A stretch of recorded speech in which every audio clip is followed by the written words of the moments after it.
Good morning, children. So, today we will study the next chapter, and that next chapter is the soil. What is the name of the chapter? Soil, जिसको हम हिंदी में बोलते हैं मिट्टी. कई बार आप जब छोटे होते हैं तो आपको मिट्टी में खेलने से मना किया जाता है, और आपको जितना मना करते हैं उतना आप ज़्यादा मिट्टी से खेलते हैं. This soil which is present on the earth where we are standing, जहाँ हम खड़े वहाँ पर सब दूर मिट्टी दिखती है, आपको नीचे सब दूर मिट्टी दिखेगी. And this soil we will study about the structure of the soil, what is soil, why it is needed, why it is so important, why it is told that it is the part of our life. Soil को हमारे जीवन का एक हिस्सा बताया है. कितनी बड़ी बात है कि soil is the part of our life. Why it is said, what is the what we character behind it, what is the character of the soil that it is so important for us, why it has become the part of our life. So children, this soil which we see around us on the earth, ज़मीन के ऊपर सब दूर जहाँ जाएंगे वहाँ हमको नीचे मिट्टी दिखेगी. What is the use of this soil, why this soil is there? This soil, small particles which we see on the earth, this soil, how this soil is formed. Then sometimes you may have gone somewhere where the ditch is there, बहुत बड़ा गड्ढा खुदा हुआ है, तो आप उस गड्ढे के अंदर देखते हैं. If you see that, you see the different layers in that. या if you have gone to see the construction area, यदि आपका खुद का ही मकान बन रहा है, उसकी प्लिंथ डल रही है, नींव डल रही है, तो नींव डलने के पहले ज़मीन को खोदा जाता है. जब उसको खोदा जाता है तो आपने देखा होगा कि उसकी डिफरेंट लेयर्स हमको दिखती है. पूरी सॉइल जो है ऊपर से नीचे तक एक जैसा नहीं दिखता है हमको. जो गड्ढा बना हुआ है, जो बड़ा सा गड्ढा बनाया है नींव डालने के लिए, उसकी लेयर्स हमको अलग अलग दिखती है. तो ये लेयर जो अलग अलग दिखती है, अलग अलग हमको दिखाई देती है, ये क्या है एक्चुअल में? What is that? ये कौन सी लेयर है, किसको क्या बोलते हैं? Why this soil is important? We know that we grow the plants in the soil. हम प्लांट्स जो ग्रो करते हैं वो सॉइल में ग्रो करते हैं, हवा में नहीं ग्रो करते हैं. जब भी हमें कोई पेड़ लगाना है, भले वो छोटा सा हो या बड़ा हो, हम उसको मिट्टी में लगाते हैं. प्लांट पॉट में लगाने से पहले भी हम उसमें पहले मिट्टी डालते हैं, सॉइल डालते हैं. तो इसका मतलब ये हुआ कि यदि हमको कोई भी प्लांट ग्रो करना है, if you want to grow the plant, we have to add the soil. और यदि हम सॉइल नहीं डालेंगे तो आई थिंक इतना तो हमको पता है कि बिना सॉइल के प्लांट ग्रो नहीं होगा. मतलब for the growing of the plant this soil is necessary. Plants को ग्रो करने के लिए, चाहे वो कोई भी हो, soil is necessary part. Soil is the very important thing which is necessary to grow the plant. Plants को ग्रो करने के लिए सॉइल का होना बहुत ज़रूरी है. अब प्लांट्स को ग्रो करने के लिए सॉइल का होना क्यों ज़रूरी है? Because we want the plants, we get our food from the plants. हमको जो खाना मिलता है, जो हम खाते हैं, दाल चावल सब्जी रोटी, हम जो भी कुछ खा रहे हैं, near about 75-80% food comes from the plant. And if दिस 85% food comes from the plant, where the plants we grow the plants in the soil. And if you do not get food, what will happen? If we do not get food, then it will be very difficult for us to live, because for doing all the works, day to day works, दिन के सारे काम करने के लिए, for the working functioning of our body, internal parts of the body working functioning is going on, it is all because we get energy. From where we get energy? ये energy हमको कहाँ से मिलती है? We get it from the plants, है ना. Plant food जो हम खाना खाते हैं उससे. ये प्लांट फूड कहाँ से आता है? प्लांट से आता है. प्लांट कहाँ पर ग्रो होते हैं? सॉइल में. इसका मतलब कि ये जो हमारा जीवन चल रहा है, हम जिंदा है, this is all because of the food we eat. The food comes from plants. Plants grow in the soil. That is why soil is the part of our life. इसलिए सॉइल को हमारे जीवन का एक हिस्सा बोला है कि if there is no soil, it will be very difficult to grow the plants, it will be very difficult to get the food.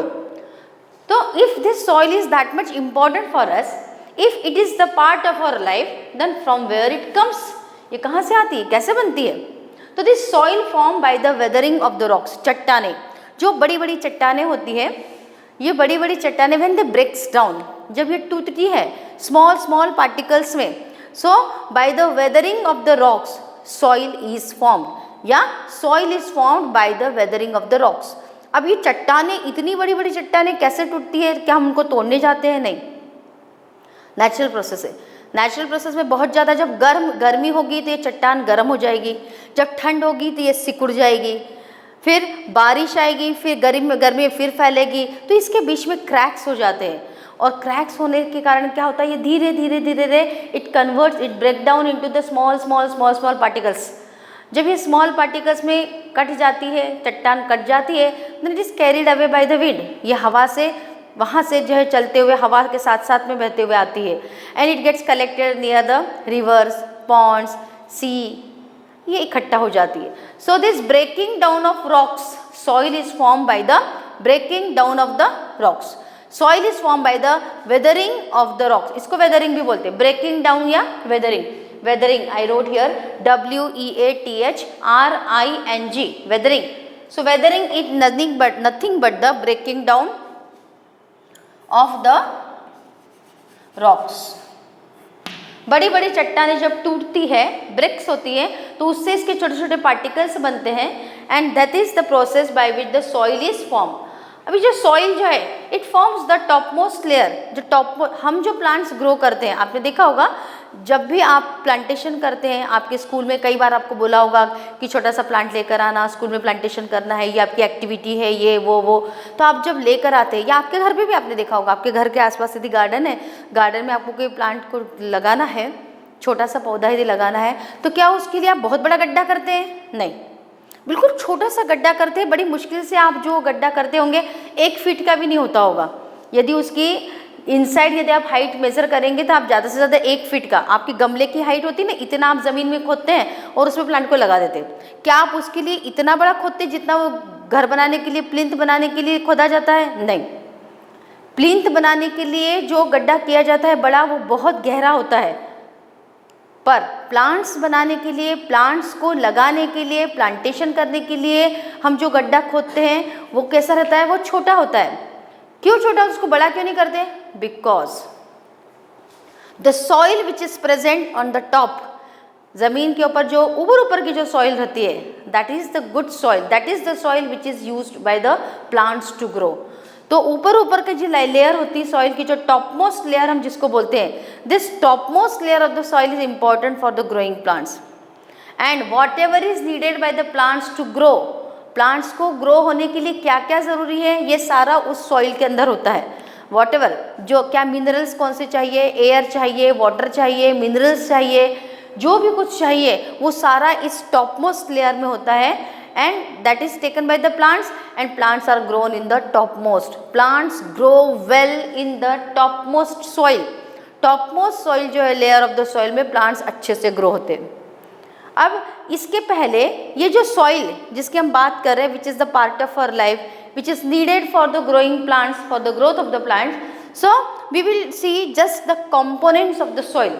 ये जो सॉइल है इसमें क्या क्या होता है। जब आप सॉइल को हाथ में लेते हैं, तो उस सॉइल को हाथ में लेने से जब आप उसको देखते हैं कि उसमें कुछ कुछ पार्टिकल्स है जो आपके हाथ को फील होते हैं, हार्ड पार्टिकल्स आर देयर, कुछ जो है सॉफ्ट पार्टिकल्स भी है, कुछ आपके हाथ में चिपक जाएंगे। So this components of soil, मतलब सॉइल में क्या क्या होता है। Children, I have drawn here the diagram. This is the components of soil, these are the components of soil. मतलब सॉइल में क्या क्या होता है। सबसे ज़्यादा सॉइल में क्या होते हैं? Minerals. Minerals are present in the soil. सबसे ज़्यादा क्वांटिटी में क्या होता है सॉइल के अंदर? मिनरल्स। फिर soil contain organic matter. Organic matter मतलब लिविंग, नॉन लिविंग। ज़मीन के ऊपर सब लोग रहते हैं, खेत में भी छोटे मोटे कीड़े रहते हैं, एनिमल्स रहते हैं, ह्यूमन बींग्स रहते हैं। तो जितना भी डेड एंड डिकेइंग मैटर जितना भी है, पत्तियाँ सूख गई है, टहनियाँ सूख गई है, वो सारा उस सॉइल के अंदर मिक्स होता है। इधर उधर से आया हुआ कचरा भी उसके अंदर रहता है, कई बार एनिमल डंग भी वहाँ पर होती है। तो ये सारा organic matter that is also present in the soil. Biota भी वही, स्मॉल प्लांट्स, ऑर्गेनिजम्स, एनिमल्स, ये सब कुछ, एक्सक्रीटा, सब कुछ इसमें आ गया। Air and water is also there in the soil. तो सॉइल के अंदर एयर होती है, सॉइल के अंदर वाटर होता है, biota, organic matter, mineral, small organism भी सॉइल के अंदर होते हैं। आप यदि ध्यान से देखना, थोड़ा सा एक गड्ढा करना ज़मीन के अंदर और थोड़ा उसको ऑब्जर्व करना, आप देखेंगे कि छोटे छोटे कीड़े आपको जो है दिखाई देंगे, कुछ दिखाई देंगे, कुछ ऐसे होते हैं वो तो माइक्रो ऑर्गेनिज्म से वो दिखाई भी नहीं देंगे। जैसे केचुआ है, केचुआ आपको दिखाई देगा, उसमें छोटे मोटे कीड़े दिखाई देंगे। So this small organisms also live in the soil. This soil act as a home. It gives shelter to the small microorganisms. Microorganism जितने भी हैं छोटे छोटे which we cannot see with our eyes, this soil provides shelter to them. That soil is the home for these microorganisms. ये microorganism जो soil के अंदर है, ये एक प्रकार से सॉइल उनको एक मकान देती रहने के लिए, जगह देती रहने के लिए. And these microorganisms are very necessary. These microorganisms act as a decomposers. Decomposer का काम करते हैं. आपने देखा होगा जब हमारे घर का कुछ बचा हुआ थोड़ा बहुत खाना हम बाहर डाल देते हैं वहाँ पर, तो कुछ टाइम के बाद में, कुछ एक दो दिन के बाद में वो खाना वहाँ से गायब हो जाता है. तो वहाँ पर वो खाना आपको एज इट इज़ नहीं दिखेगा. तो सॉइल के अंदर जो माइक्रो ऑर्गेनिजम्स है, बैक्टीरिया है, द डिकम्पोजेस दैट मैटर, वो उसको खा लेते हैं और सॉइल में उसको डिकम्पोज कर देते हैं. तो this small organisms are also present in the soil. Soil has water, soil has air, soil has minerals, ये सारा होता है सॉइल के अंदर. And for the growth of the plant everything is necessary. ये सारी चीज़ें प्लांट के लिए ज़रूरी है. तो इट कंटेन्स ह्यूमस. अब ह्यूमस मतलब जो मैंने अभी आपको बताया कि जो प्लांट्स है, ट्विग्स है, लीव्स है, जो सूख जाती है, पत्तियाँ सूख जाती है, टहनियाँ सूख जाती है, घास फूस जितना भी होता है वो सारा. इसके अलावा एनिमल एक्सक्रीटा भी वहाँ पर है. तो ये सारी चीज़ें मिलकर इट फॉर्म्स द ह्यूमस. ये सारा होता है humus. And this humus is very important because this black colour substance which has dried leaves, twigs, grass, animal excreta, everything. This dark color mixture which is in the soil, that is the humus. वो क्या है? humus है. And this humus increases the fertility of the soil. This humus is very important. This is very important for the soil. The rotting dead matter in the soil is called humus. Humus को क्या बोलते हैं? The rotting dead matter in the soil is the humus. मतलब जो पत्तियाँ सूख गई है, टहनियाँ सूख गई है, कुछ ऑर्गेनिजम्स मर गए हैं, एनिमल एक्सक्रीटा है, जो भी है, कुछ एनिमल यदि मर गया है तो उसका जो है सब कुछ, ये everything get mix, it forms a blackish substances form, that is the humus. And this humus is important for the soil. It increases the fertility of the soil. Then biota, organisms present, minerals are present, air and water. So children, this is the content components of the soil. और ये components में सबसे ज़्यादा क्या होता है? minerals. Minerals are present in large quantity. Then water, air, biota and organic matters are present. अब मैंने आपको बताया कि यदि आप सॉइल को हाथ में लेंगे, हाथ में यदि लेते हैं तो आपके हाथ को कुछ सॉइल के पार्टिकल्स हार्ड आपको फील होते हैं, कुछ कड़क होता है, कुछ ज़्यादा कड़क होता है, कुछ आपके हाथों में चिपक जाता है. तो इस तरीके से, और गीली भी रहती है, मिट्टी कैसी रहती है? गीली भी होती है. तो इस सॉइल में डिफरेंट कंपोनेंट्स यदि हमको देखना है तो हम क्या करेंगे? We will do one activity so that we can come to know about the layers of the soil. Layers of the soil मतलब whatever components are present in the soil, if we want to see it, we have to do the activity. And we can see these components at different levels, at different layers, they form the different layers. So what we will do? We will take the soil from the garden. Garden से या road side से कहीं से भी थोड़ी सी मिट्टी हम उठा कर लेकर आएंगे. Just we put that in a glass of water, transparent glass, हाँ, कांच का, स्टील का नहीं तो बाहर से कुछ नहीं दिखेगा. ट्रांसपेरेंट ग्लास, उसमें थोड़ा सा पानी लेंगे, near about more than half and half उसको भर लेंगे, उसमें मिट्टी को डालेंगे. जस्ट वी स्टीयर दैट, उसको हम क्या करेंगे? हिलाएंगे.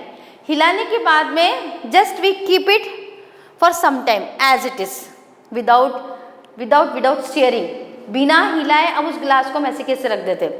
What we will see when we put this soil which was brought from the garden or the roadside, we dissolve it in water. जब इसको हमने पानी में घोल लिया है तो एक होमोजीनियस मिक्सचर तैयार हो जाएगा. हेट्रोजीनियस मिक्सचर तैयार हो जाएगा. हेट्रोजीनियस मतलब अब ये सॉइल के जितने भी कंपोनेंट्स है, ये सारे सॉइल के कंपोनेंट्स हमको उसमें अलग अलग दिखाई देंगे, डिफरेंट लेयर्स हमको दिखाई देंगे.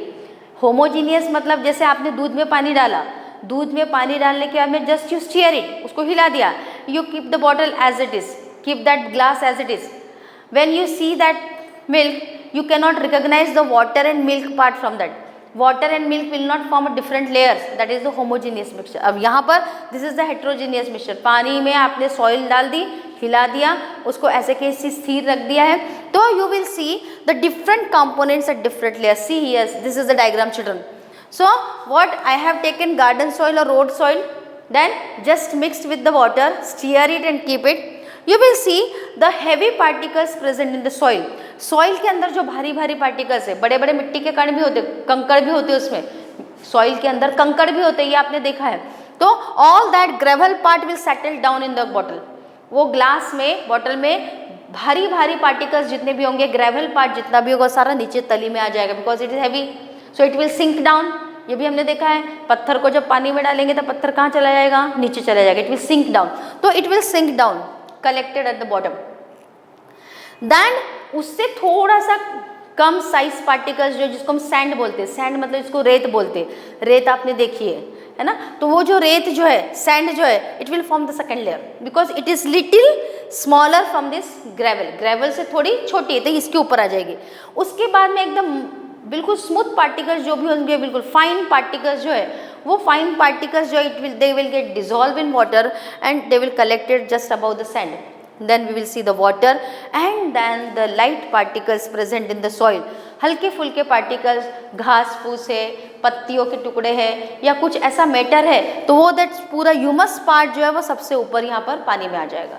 सो childrens just see the different level, you will see the different particles of the soil, different components of the soil. तो सॉइल के जो डिफरेंट कंपोनेंट्स है, ये सॉइल के डिफरेंट कंपोनेंट्स हमको अलग अलग लेयर में दिखाई देते हैं. So we can say that this is the layers of the soil. मतलब सॉइल के कंपोनेंट्स आपको दिख रहे हैं. सबसे भारी particles, heavy particles of the gravel settles down bottom.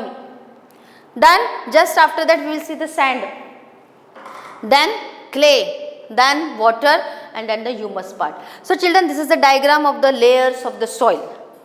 So I have explained you about the soil. Why soil is known as the part of life. soil को हम हमारे जीवन का एक हिस्सा क्यों बोलते हैं.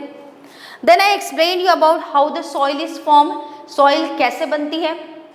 सॉइल बनने के बाद में रॉक्स के, चट्टानों के ब्रेकिंग डाउन से सॉइल बनती है. Soil is form by the breaking down of the rocks, weathering of the rocks. ये हम तक आती कैसे है, it gets eroded, it is carried by the current of air and water. नदी के किनारे पर जो भी सॉइल इकट्ठा होती है वो पानी के बहाव के साथ साथ आती है. चट्टानों के टुकड़े के जब हो जाते हैं फाइन पार्टिकल्स, तो वो हवा के द्वारा एक जगह से दूसरी जगह ले जाए जाते हैं.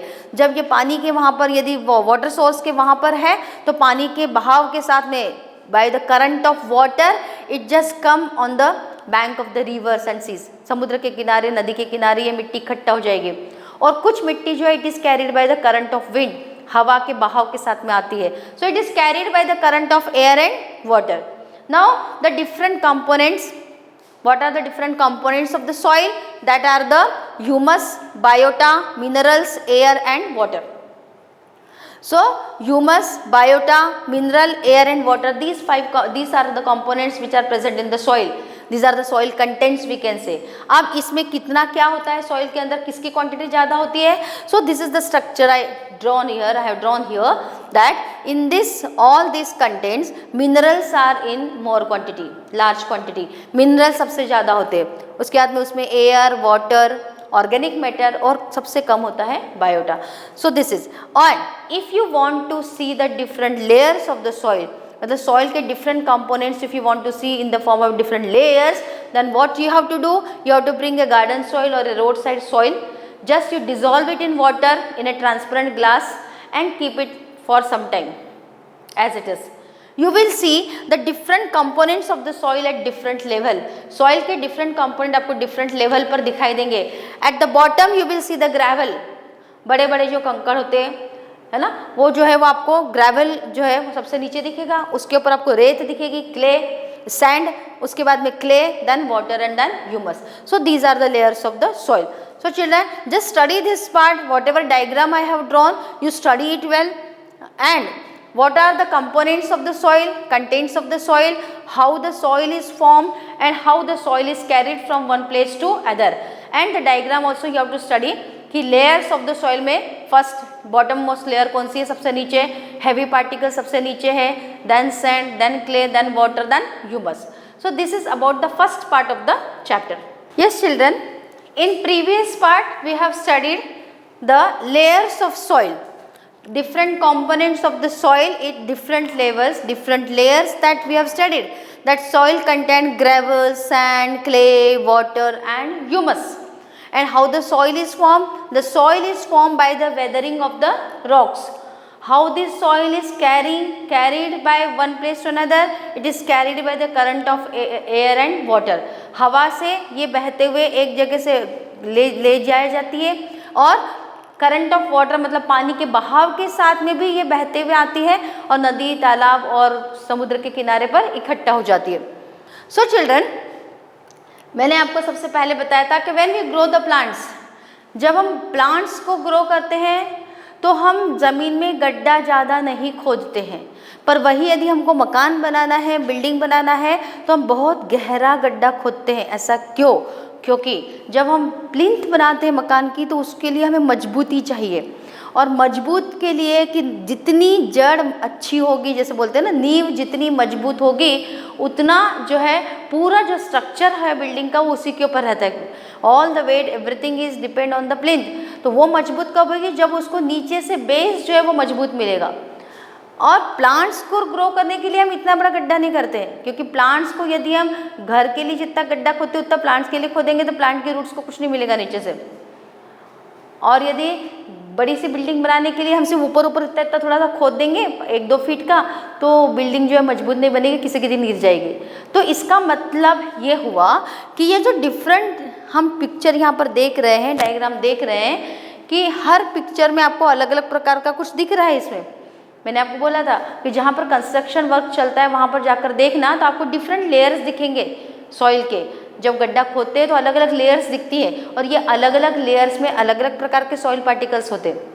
So here I have drawn the picture of soil profile. Soil profile मतलब it will tell us about the internal structure of the soil. Soil का जो अंदर ज़मीन जो है, ज़मीन के अंदर सॉइल के किस किस प्रकार के अलग अलग पार्टिकल्स होते हैं उसके अंदर, that profile we will see. So here this is the diagram children. If you see here I have written here topsoil, subsoil, substratum and the horizon, that is the bedrock. So it means that you can see these 4 different layers when you dig a big hole, deep hole. तो ये 4 जो है आपको अलग अलग layers दिखेंगे. ये चार अलग अलग प्रकार की पार्टिकल सॉइल के इसमें आपको दिखेंगे. So when you see children, just here it is the plant. Just now I said the plant we grow. For growing the plant we grow it in the top soil. हम top soil में क्यों grow करते हैं plant को? क्योंकि humus जितना भी है ये this humus increases the fertility of the soil. इसमें स्मॉल ऑर्गेनिजम्स भी होते हैं, ह्यूमस के अंदर डेड एंड डिकेइंग मैटर भी होता है, सब कुछ होता है. तो this soil has the humus and this humus increases its fertility. इसलिए टॉप मोस्ट सॉइल में जो है we can grow the plants well and even the plants grow well in the top soil. तो जो टॉप सॉइल है आप देख रहे हैं कि प्लांट की जो जड़ें हैं ये सारी टॉप सॉइल तक रहती है, हल्की सी थोड़ी नीचे गई हुई रहती है पर ये टॉप सॉइल में ही होती है. Because all whatever is needed for the healthy growth of the plant is present in this layer. इस टॉप सॉइल में सब कुछ होता है. Root spreads in the top soil and they get all nutrition, air, water, everything they get from the top layer. So topmost layer of the soil it is known as A horizon. उसको क्या बोलते हैं? A horizon. Then comes the B horizon or subsoil. उसके बाद में क्या आता है? B horizon यानी subsoil. Then comes the C horizon, that is substratum. C horizon or substratum. And the last is the bedrock. R horizon, bedrock. यहाँ पर बहुत बड़े बड़े बोल्डर्स होते हैं यहाँ पर. और substratum यहाँ पर छोटे छोटे रहते हैं. जब बारिश होती है चिल्ड्रन, आगे हम पढ़ेंगे परकोलेशन और ये सब हम पढ़ेंगे, तो जो हम डिग करते हैं ना ट्यूबवेल से पानी बाहर निकालने के लिए ज़मीन से, तो जितना भी ज़मीन के अंदर पानी इकट्ठा होता है वो पानी जो है ये सी होराइजन के यहाँ पर इकट्ठा होता है. यहाँ पर पानी, यहाँ से पानी को हम ऊपर लेते हैं। या फिर जो बोलते हैं हम कि बारिश होती है तो ज़मीन के अंदर पानी जाता है, ज़मीन जो है पानी को एब्जॉर्ब कर लेती है, सोख लेती है। तो मिट्टी पानी को सोख लेती है, तो मिट्टी के पानी सोखने के बाद पानी जाता कहाँ पर है, तो यहाँ पर आकर इकट्ठा होता है, वो हम बाद में पढ़ेंगे। So this is the sea horizon substratum and then the R horizon bedrock. So children, if you see the soil profile, you will see the 4 layers: topsoil, which is known as A horizon, B horizon subsoil, substratum C horizon, and the R horizon, that is the bedrock. Now children, just listen. A horizon जो कि topmost layer of the soil है, it is often referred to as topsoil. It is dark color due to the presence of humus. ये सबसे ऊपर की जो soil दिखेगी आपको, ये dark color की दिखेगी क्योंकि इसके अंदर क्या होता है, humus.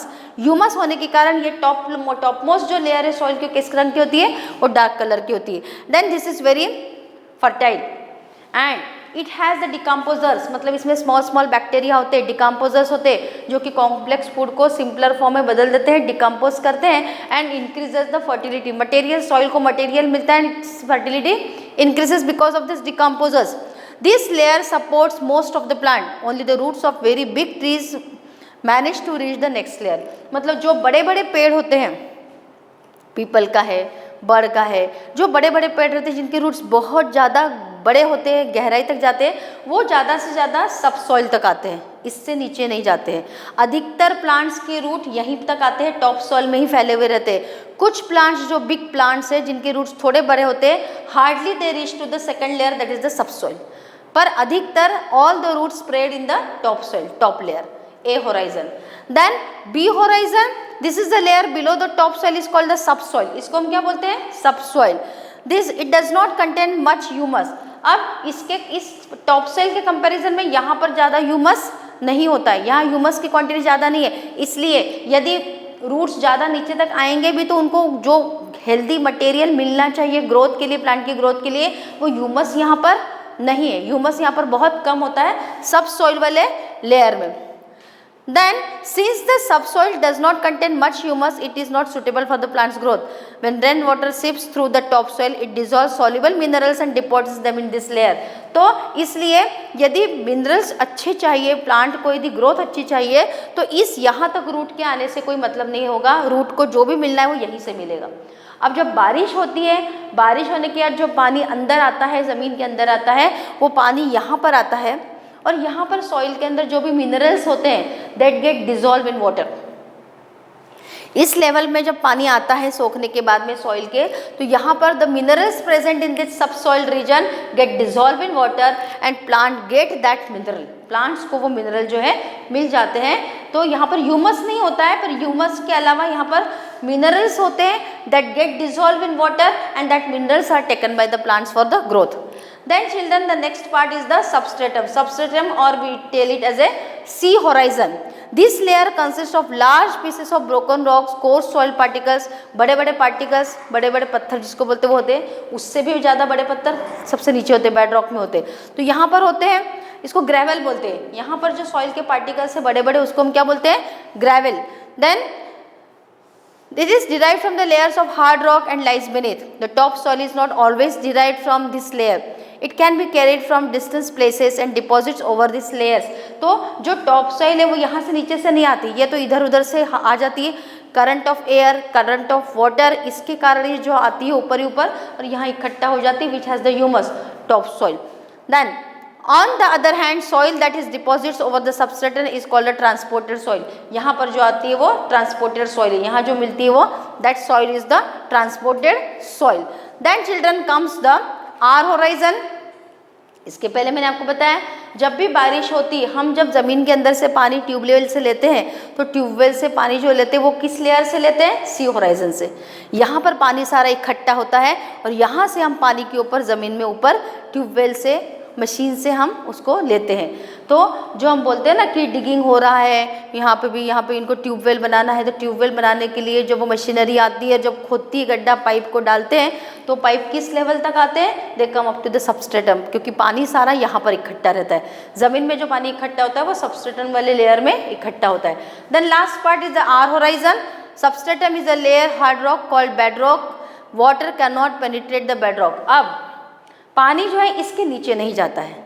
ये बेड रॉक वाला जैसा जहाँ पर बहुत ही बड़े बड़े बोल्डर्स होते हैं, यहाँ पर this it gives support to the plinth. जैसे मैंने बोला था ना, जब मकान बनाते हैं तो नीचे बड़ा सा गड्ढा है तो यहाँ तक जो है खोदते हैं, जिसके कारण ये जो बेड रॉक है बहुत स्ट्रॉन्ग है, इससे प्लिंथ को मजबूती मिलती है। यहाँ पानी नहीं रहता है, इधर पानी नहीं रहता है, पानी सिर्फ इसी लेवल तक होता है सबस्ट्रेटम। और जो पानी हम ट्यूबवेल से बाहर लेते हैं वो पानी कहाँ से लिया जाता है? सबस्ट्रेटम वाले। तो व्हेन इट रेन्स, जब बारिश होती है, this soil absorb the water, soil absorb the water and water penetrates inside, water goes inside, seeps inside, सोख कर पानी अंदर जाता है, अंदर जाकर it goes to the horizon, that is B horizon subsoil, then it gets collected in the C horizon, that is substratum। तो बारिश का पानी कहाँ इकट्ठा हो गया? सबस्ट्रेटम में। Whenever we need this water, we can draw it out with the help of the tube wells. And at last part this is the bed rock, ये है बेड रॉक। अब जो मैंने आपको बोला, वाटर सीप्स अंडर द सॉइल, पानी के अंदर पानी सिपिंग होता है, सिपेज होता है पानी का, सॉइल एब्जॉर्व करती है पानी को और अंदर जाता है। So children, the next part, that in that next part we will study how this water is absorb by the soil, what is the term known as seepage of the water, क्या बोलते हैं उसको, कितना पानी soil absorb करती, कितना पानी आएगा यहाँ पर, कितना इकट्ठा होगा। And we will study about the different types of soil. अब मिट्टी सब एक जैसी नहीं होती है, that is why we can not grow all the types of plants at the same land. एक ही जगह पर हम हर प्रकार के प्लांट को नहीं लगा सकते, क्योंकि different crops need different types of soil. अलग अलग प्रकार के क्रॉप्स को अलग अलग प्रकार की सॉइल लगती है ग्रो करने के लिए। तो and that soil present everywhere is not same, type of soil present everywhere is not same। हमारे यहाँ पर जो सॉइल मिलेगी वो जरूरी नहीं वैसे सेम सॉइल महाराष्ट्र में भी मिले, गुजरात, राजस्थान, उड़ीसा, पंजाब, हमने देखा है जो क्रॉप्स हमको मिलते हैं, क्रॉप्स ग्रो होते हैं, हर जगह पर अलग अलग होते हैं। हमारे यहाँ पर यदि मिर्ची ज़्यादा हो रही है, हमारे यहाँ पर यदि पंजाब हरियाणा में गेहूँ ज़्यादा हो रहा है, साउथ में यदि चावल ज़्यादा हो रहा है, इसका मतलब to grow the rice or to grow wheat, to grow mirchi, the different types of soil is needed and the different types of soil is present at different places। इसीलिए एक ही प्रकार के सॉइल में आप सारा अनाज नहीं लगा सकते हैं, क्योंकि हर सॉइल एक पर्टिकुलर क्रॉप को ही ग्रो कर सकते हैं। उस सॉइल के जो पार्ट है, वो जो सॉइल का हिस्सा है, जैसे सैंड है या क्ले है या लोम है, these are the different soil, तो वो पर्टिकुलर क्रॉप के लिए पर्टिकुलर सॉइल ही लगती है और वो पर्टिकुलर टाइप की सॉइल जिस प्लेस पर होती है वहाँ पर उस टाइप का क्रॉप ग्रो किया जाता है। इसलिए हमको पता है कि अलग अलग जगह से अलग अलग चीज़ें हम लोग लाते हैं, सारी चीज़ें हम हमारे यहाँ पर ग्रो नहीं कर सकते, क्योंकि हर प्रकार की सॉइल हमारे यहाँ पर नहीं मिलेगी। ब्लैक सॉइल, रेड सॉइल या सैंडी सॉइल जो भी है, ये हर प्रकार की सॉइल हर एक ही जगह पर नहीं मिलेगी, इसलिए सब प्रकार का क्रॉप्स हम एक जगह पर ग्रो नहीं कर सकते। पर्टिकुलर प्लेस पर पर्टिकुलर टाइप का क्रॉप ग्रो किया जाता है, because each crop need a particular type of crop, each crop need a particular type of soil and even the temperature, atmospheric, climatic condition. Her crop को grow करने के लिए climatic condition, temperature condition अलग है, atmospheric conditions उसको अलग लगती है, देन क्वांटिटी ऑफ वाटर अलग लगती है और टाइप ऑफ सॉइल भी अलग होता है हर क्रॉप का। So we have different types of soil children. In that we have sandy, clay and loamy. Sandy soil, clay and loamy soil. So different types of soil are present. Actually soil is the mixture of all this. So rock particles are there, which then more withered and then they convert into the fine particles. Now this soil, the soil is classified on the basis of the proportion of particles various size. Soil के particles का size कैसा है उसके आधार पर उसको हम अलग अलग हिस्सों में बांटते हैं। यदि सॉइल के पार्टिकल्स बड़े बड़े हैं तो we say that is the sand, फिर उससे थोड़े बारीक है तो क्ले, और फिर यदि मिक्सचर है सैंड और क्ले का तो that is the loamy soil. So we have here 3 different types of soil: sandy soil, clay soil and loamy soil. The soil is classified on the basis of the proportion of the particles of the various sizes. If soil contains greater proportion of big particles, it is called sandy. मतलब soil में यदि बड़े बड़े particles ज़्यादा होंगे तो उस soil को हम क्या बोलेंगे? उस soil को हम क्या बोलेंगे? sandy soil. यदि soil में fine particles ज़्यादा है तो हम उसको क्या बोलेंगे? clay. तो if it has bigger particles more then it is sandy soil, if it has fine particles it is clay, and if the amount of large and fine particles is about same, मतलब यदि सिर्फ बड़े particles है तो हम बोलेंगे sand, यदि fine particles है सिर्फ तो क्ले, और यदि ऐसी सॉइल है जिसमें बड़े और छोटे दोनों पार्टिकल्स मिक्स है बिल्कुल, तो उसको हम क्या बोलते हैं, लोमी सॉइल। कौन सी सॉइल बोलते हैं, loamy. So children we have 3 different types of soil, sandy soil, clay soil and loamy soil. Then the top soil for growing plant is loam. Loamy soil is a mixture of sand and clay. Another type of soil particle is known as silt. Silt occurs as a deposit of river beds. नदी के किनारे पर जो मिट्टी इकट्ठा होती है उसको हम सिल्ट बोलते हैं। ये लोमी सॉइल जो है, ये loamy soil it is the mixture of sand and clay. Sand और क्ले के मिक्सचर को हम बोलते हैं loamy soil. This is good for the plant, this is good for the plant. Topmost layer में ये लोमी सॉइल होती है, it is good for the plant. और सिल्ट होती है, एक सिल्ट मतलब जो नदी के किनारे पर पानी के बहाव के साथ में जो मिट्टी इकट्ठा होती है उसको हम बोलते हैं सिल्ट। तो नदी, तालाब के किनारे या फिर समुद्र के किनारे पर जो मिट्टी रहती है दैट इज़ द सिल्ट, उसको हम क्या बोलते हैं, silt. Silt occurs a deposit of river bed. The size of the silt particles is between those of sand and clay. The loamy soil also has humus in it. It has right water holding capacity for the growth of the plant. अब इसके बाद वाला part जो हम पढ़ेंगे children, that is the water holding capacity of the soil. ये आप पहले भी पढ़ चुके हैं कि, और आपने देखा भी है, यदि आप सैंड लेंगे और सैंड के अंदर पानी डालेंगे, सैंड के अंदर आपने पानी डाला, सपोज आपने ग्लास लिया, take 1 glass, just keep 1 filter paper या दैट स्ट्रेनर को रख दो, स्ट्रेनर के अंदर आप सैंड रख दो, just you pour the water, you will see that whatever water you pour it that all will drain out. वो पूरा की पूरा पानी और सैंड में से बहकर नीचे आ जाएगा।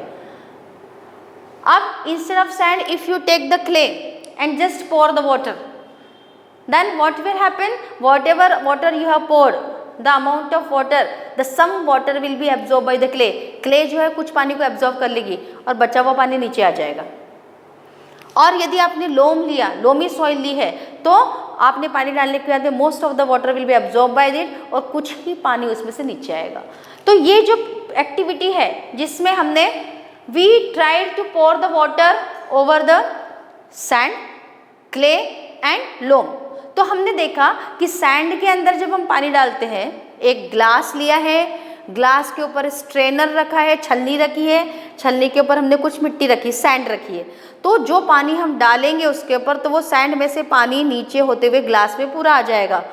थोड़ी सैंड गीली हो जाएगी, बाकी पूरा पानी नीचे आ जाएगा। यदि आपने उसमें क्ले रखी है तो some amount of water will be absorb by the clay, clay कुछ पानी को एब्जॉर्ब कर लेगी and the rest of the water will drain out, नीचे आ जाएगा ग्लास में। और यदि आपने लोम रखी है तो most of the water will be absorb और some part of the water will drain out. इसका मतलब ये हुआ कि सैंड, क्ले और लोम, इनकी वाटर होल्डिंग कैपेसिटी अलग अलग है। यदि आपने सपोज आपने एक ग्लास पानी लिया है और एक ग्लास पानी आपने यदि सैंड के ऊपर डाला है, तो उस एक ग्लास पानी में से आधे से ऊपर ज़्यादा 3/4 हिस्सा जो है पानी का पूरा ड्रेन आउट हो जाएगा, नीचे आ जाएगा, क्योंकि sand will not absorb the water because the particles are very big. Sand के पार्टिकल्स कैसे हैं, बड़े बड़े पार्टिकल्स है, there are air spaces between. यदि बड़े बड़े पार्टिकल्स है सैंड के, तो उसका मतलब उसमें क्या है, एयर स्पेसेस है, और यदि उसके अंदर एयर स्पेसेस है तो उसमें से पानी कहाँ जाएगा, नीचे आ जाएगा। पार्टिकल्स दूर दूर होने के कारण गैप बहुत ज़्यादा है और गैप होने से पानी नीचे ड्रेन आउट हो जाएगा। यदि आपने क्ले लिया है तो the clay particles are fine, clay के पार्टिकल कैसे होते हैं, बारीक होते हैं, और जब उसमें से आप पानी को डालेंगे तो some part of the water will be absorb, वो क्ले जो है उसको एब्जॉर्ब कर लेगी और बाकी पानी नीचे आ जाएगा। और उसके बाद में यदि आपने लोमी सॉइल ली है तो उसमें भी वैसे ही होगा, यदि एयर स्पेसेस बहुत कम है तो ज़्यादा पानी एब्जॉर्ब हो जाएगा, पानी को नीचे ड्रेन आउट होने के लिए जगह ही नहीं मिलेगी। तो इसका मतलब ये हुआ कि the water holding capacity of each soil is different. हर सॉइल की वाटर होल्डिंग कैपेसिटी अलग अलग होती है। So the whatever water the soil absorb and the rest of the water is seepage takes place. पानी जो है सीप होकर एब्जॉर्ब होकर नीचे आ जाता है। तो children, the next part we will study about the percolation rate. Percolation rate, what is percolation? Percolation, how can we identify the percolation rate of a soil, soil का परकोलेशन रेट हमको कैसे पता करेंगे, हम कैसे पता करेंगे उसको, that we will study in the next part. So children, I have explain you about the soil profile, different levels. A horizon is known as, that is a topsoil, B horizon subsoil, C horizon substratum, R horizon bedrock. Plants grow well in the topsoil because it has large quantity of humus.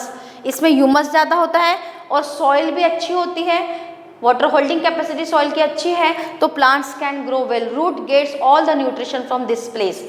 Very few plants are there which roots are go in the B horizon region.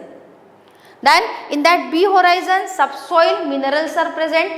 When the water is seep inside, when water seeps inside, then this water get mixed with the mineral, or minerals present here will get mixed with the water, and these minerals are taken by the plants for the growth.